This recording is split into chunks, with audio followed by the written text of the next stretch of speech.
अस्सलाम वालेकुम 10th class. आज हमारा टॉपिक है chapter number 12 physics total internal reflection की एप्लीकेशंस हम कर रहे थे। आज जो हम इसकी एप्लीकेशन करेंगे which is endoscope. And endoscope क्या होता है? An endoscope is a medical instrument. ये हमारे पास क्या होता है?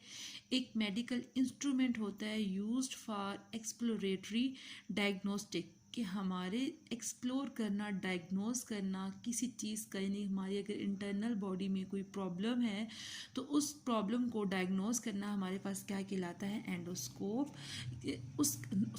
उस मेथड के लिए जो इंस्ट्रूमेंट यूज़ होते हैं उसे हम क्या कहते हैं? एंडोस्कोप कहते हैं, या फिर हम उसे सर्जिकल पर्पस के लिए भी यूज़ कर सकते हैं। नेक्स्ट कहते हैं यूजेस क्या है एंडोस्कोप के। फर्स्ट हमारे पास एंडोस्कोप की डेफिनेशन थी, अब यूजेस हैं। And endoscope is use to explore the interior organs of the body, कि हम इंटीरियर एंगल्स ऑफ बॉडी को एक्सप्लोर करने के लिए हम क्या यूज़ करते हैं?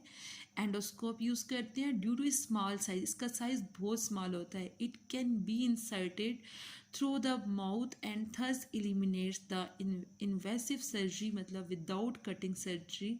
फॉर एग्जाम्पल अगर हार्ट का ऑपरेशन करते हैं तो हम वहाँ पे कट लगाते हैं और सर्जरी करते हैं। कोई प्रॉब्लम है, देखते हैं कि क्या प्रॉब्लम है। नेक्स्ट अगर किडनी में स्टोन है तो उसके लिए भी हम मतलब कट लगा के अगर करते हैं तो हम कहते हैं कि एंडोस्कोप के जरिए हम इजीली प्रॉब्लम को डायग्नोस कर सकते हैं विदाउट कट। कहते हैं the endoscope use to examine the stomach, bladder and throat are called gastroscope, cystoscope and bronchoscope respectively. कि हमारे पास एंडोस्कोप की 3 टाइप्स होती हैं। First is gastroscope, second is cystoscope and third is bronchoscope. अब गैस्ट्रोस्कोप जो है वो इसके नेम से जाहिर है कि हमारे पास मतलब गैस्ट्रिक प्रॉब्लम मोस्टली स्टमक में होता है, तो गैस्ट्रोस्कोप के लिए किस पर्पज़ के लिए यूज़ होता है? स्टमक में कोई प्रॉब्लम है उसको डायग्नोस करने के लिए हम गैस्ट्रोस्कोप यूज़ करते हैं। अब इसमें कैसे यूज़ करते हैं कि हमारे पास फाइबर ऑप्टिक्स से बनी एक ट्यूब होती है जिसे हम इंसर्ट करते हैं माउथ या नोज से इनसाइड द बॉडी, और वहाँ से जाके स्टमक में जाके वो बता देती है। और डॉक्टर कैसे देखती है? उसे कंप्यूटर स्क्रीन पे सारा उसके साथ कैमरा लगा होता है, तो कंप्यूटर स्क्रीन पे उसका व्यू देख के तो बता देते हैं कि यहाँ पे प्रॉब्लम है। नेक्स्ट सिस्टोस्कोप हमारे पास क्या होता है? हमारे ब्लैडर में यानी यूरिनरी सिस्टम में हमारा अगर कोई इशू आता है तो हमारे पास हम इसमें क्या करते हैं? सिस्टोस्कोप में क्या होता है? गैस्ट्रोस्कोप में तो हम माउथ या नोज से ट्यूब को एंटर करते हैं, बट सिस्टोस्कोप में हमारे पास यूरिथ्रा के ज़रिए हमारे जो ब्लैडर होता है उसके नीचे यूरिथ्रा होता है, यूरिथ्रा के ज़रिए हम ट्यूब को बॉडी के अंदर इंसर्ट करते हैं। जब इंसर्ट करते हैं, चाहे मेल है चाहे फीमेल है, हम इंसर्ट करते हैं और वो जाके हमारे ब्लैडर में एक लिक्विड फिल होता है। वो लिक्विड फिल होकर हम ईजिली वहाँ पे जो डिजीज़ है उसे डायग्नोस कर सकते हैं। थ्रोट है।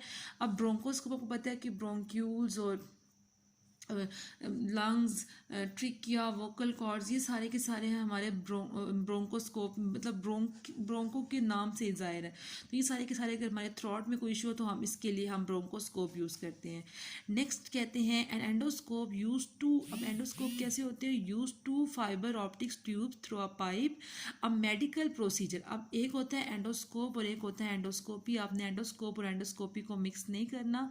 एंडोस्कोप जो होता है वो एक मेडिकल इंस्ट्रूमेंट है, बट एंडोस्कोपी जो है वो एक हमारे पास प्रोसीजर है मेडिकल, जिसमें क्या करते हैं कोई भी हमारे पास एंडोस्कोप की टाइप यूज़ हो रही होती है तो उसे हम क्या कहते हैं? एंडोस्कोपी कहते हैं। जैसे गैस्ट्रोस्कोप जो है वो हमारे पास मेडिकल इंस्ट्रूमेंट है, और हमारे पास जो प्रोसीजर हम यूज़ करते हैं सारे का सारा वो हमारे पास क्या कहते हैं? एंडोस्कोपी है।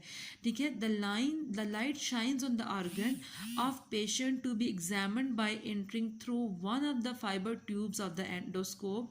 कि एंडोस्कोप की एक ट्यूब को हम क्या करते हैं? इंसर्ट करते हैं ह्यूमन बॉडी के अंदर, यानी पेशेंट की, और वो ऑर्गन पे जाके क्या करती है? ड्यू टू लाइट शाइन करती है।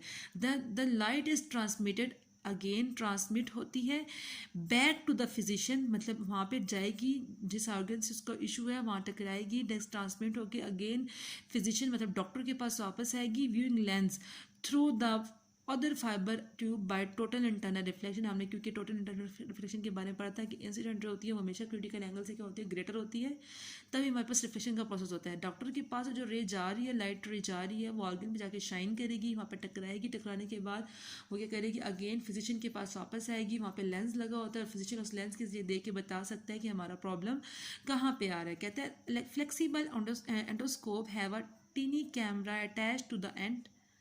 फ्लेक्सिबल एंडोस्कोप क्या होती है कि उसके एंड पे कैमरा अटैच होता है। Doctor can see the view recorded by the camera on a computer screen. Doctor उस जो हमारे क्योंकि उसकी ऑप्टिकल फाइबर जो ट्यूब होती है उसके आगे एक कैमरा लगा हुआ होता है, उसे फ्लेक्सिबल एंडोस्कोप कहते हैं। जब वो कैमरा अंदर एंटर होता है, कहते हैं ना कि आपकी जो रिपोर्ट है वो 1 डेज़ के बाद मिलेगी, 2 डेज़ के बाद मिलेगी, तो वो सारे का सारा लेंस क्या करता है, जो कैमरा होता है वो रिकॉर्ड कर लेता है।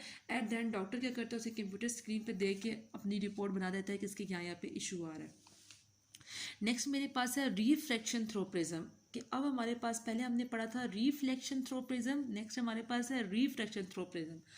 रिफ्लेक्शन के बारे में नाम से जाहिर था कि कोई रे जाएगी, अगेन वो वापस अपने फर्स्ट मीडियम में वापस आएगी, बट रिफ्लेक्शन का नहीं है। रिफ्लेक्शन में कहते हैं कि अगर हमारे पास लाइट किसी ऑब्जेक्ट में इंटर होती है, चाहे वाटर है चाहे ग्लास है, तो उसकी स्पीड हो जाती है, स्लो हो जाती है, वो अपने पहले वाले रास्ते से क्या करती है, अपना पाथ चेंज कर लेती है, बेंड हो जाती है। इसमें भी सेम है। Prism is a transparent object made of optical glass with at least two smooth plane faces inclined towards each other from which light is refracted। मतलब 2 inclined surface होती है जो एक दूसरे की तरफ होती है, और जो उनकी surface होती है वो क्या होती है, रिफ्रैक्टेड होती हैं। when light is refracted, कहते हैं in case of triangular prism the emergent ray is not parallel to the incident ray।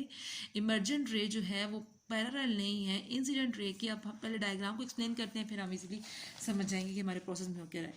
अब हमें पता है कि जो हमारे पास जो वायर मीडियम है वो रेयर मीडियम है, और जो प्रिज्म है वो मेरे पास क्या है, डेंसर मीडियम है।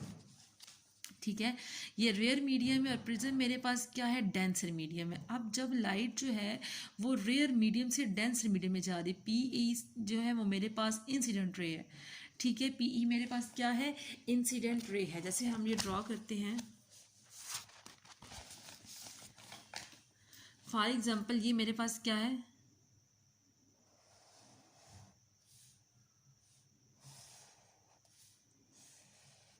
ये मेरे पास एक प्रिज्म है, यहाँ से एक लाइट आ रही है। ठीक है, रेयर मीडियम से किस मीडियम में जाएगी, डेंसर मीडियम से। यहाँ से लाइट आ रही है, इसको हमने नाम दे देते हैं विच इज़ पी ई। अब यहाँ पे टकरा रही है। आपको पता है जब लाइट रेयर मीडियम से, ये बात आपको पता है कि जब लाइट रेयर से डेंसर में जाती है तो जो उसकी डायरेक्शन होती है वो क्या होती है, टूवर्ड्स द नॉर्मल। हम एंगल चेक करने के लिए हम क्या ड्रॉ करते हैं, इस पॉइंट पे हम क्या ड्रॉ करते हैं, नॉर्मल ड्रॉ करते हैं। आपको पता है जब नॉर्मल और इंसिडेंट रे के दरमियान जो एंगल बनता है उसे एंगल ऑफ इंसिडेंट कहते हैं।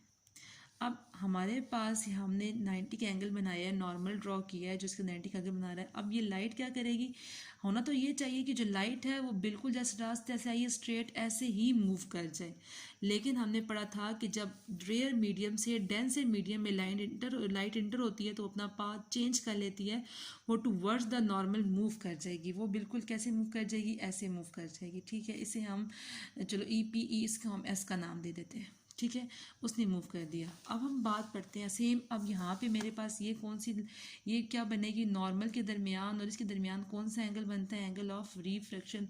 रिफ्लेक्टेड रे है तो उसे हम क्या कहेंगे, एंगल ऑफ रिफ्लेक्शन कहेंगे। सेम हमने यहाँ पे एंगल फाइंड करना है तो हम नॉर्मल ड्रॉ करेंगे। अब नॉर्मल ड्रॉ करने में कहते हैं कि जब बॉडी जो है, जो लाइट है, फॉर एग्जाम्पल राइट जो है वो रेयर डेंसर से रेयर मीडियम में जा रही है, तो हम कहते हैं कि जो उसकी मूवमेंट होती है वो अवे फ्रॉम द नॉर्मल, वो नॉर्मल की से क्या करती है, दूर मुड़ जाती है। अब अगर मेरे पास ये नॉर्मल है तो इसकी डायरेक्शन कैसे हो जाएगी, बिल्कुल ऐसे हो जाएगी। ठीक है, वो जिस डायरेक्शन से डायरेक्शन से वापस जाएगी वो नॉर्मल से मुड़ जाएगी। ठीक है, ये बात समझ आइए आपको। तो सेम डायग्राम में भी यही बात एक्सप्लेन करते हैं कि अगर लाइट आ रही है टुवर्ड्स द नॉर्मल मूव करेगी, से यहाँ पे भी नॉर्मल ड्रॉ करेंगे, उसकी डायरेक्शन क्या हो जाएगी, ये हो जाएगी। अब इसमें कहते हैं the emergent ray is not parallel to the incident ray, it is deviated by the prism from its original path. In original path से वो different path में क्या कर जाती है, convert हो जाती है. The incident ray PE makes an angle of incident I and the E is reflected towards the normal and EF. मतलब डायग्राम को उन्होंने एक्सप्लेन किया हुआ. The reflected ray EF makes an angle R with the normal and incident prism and travel to the other face of the prism. मतलब यहाँ से मेरे पास क्या I है, फिर इसको हम R कहेंगे, फिर वो प्रिज्म के अदर साइड की तरफ मूव कर जाएगी. अब क्या करते हैं, the ray emerge out from prism at point of make an angle E. अब ये क्या करेगी, इससे बाहर निकलेगी, यहाँ पे जो एंगल बनाएगी उसे हम E एंगल कहेंगे. कहते हैं hence the emerging ray FS is not parallel to the incident ray, की पैरेलल नहीं है इंसिडेंट रे के PA के, but it is deviated by an angle D which is called the angle of deviation. क्यों parallel नहीं, क्योंकि इसका angle भी डिफरेंट है, इसकी डायरेक्शन भी डिफरेंट है, इसकी डायरेक्शन भी डिफरेंट है. तो ये क्या कहते हैं, इसके ये इक्वल नहीं है. अगर ये इक्वल मेरे पास नहीं है तो हम कहते हैं कि इसकी डायरेक्शन चेंज हो गई है और यहाँ पे जो एंगल बनेगा जिसे हम क्या कहेंगे, एंगल ऑफ डेविएशन कहेंगे. अब आपको इस पूरे लेक्चर में अगर कोई इशू हो तो आप मुझसे डिस्कस कर सकते हैं. ओके क्लास, अल्लाह हाफिज़.